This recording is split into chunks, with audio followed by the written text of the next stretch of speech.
सौरभ विरुद्ध सौरभ.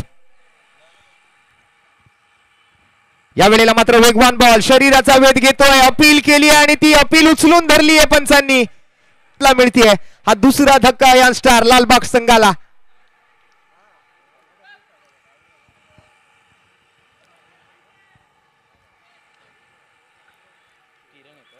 मोठा strike. Full toss ball तो मात्र मिस केलाय. परत एकदा अपील केली आहे आणि परत एकदा ती अपील मान्य केली आहे पंच Subodh.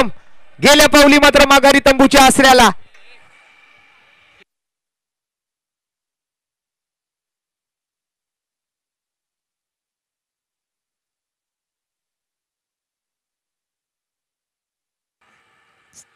$72 runs on the board. या वेळेला उंची चांगली, लांबी कमी, मिळेल विकेटची हमी. गोलंदाज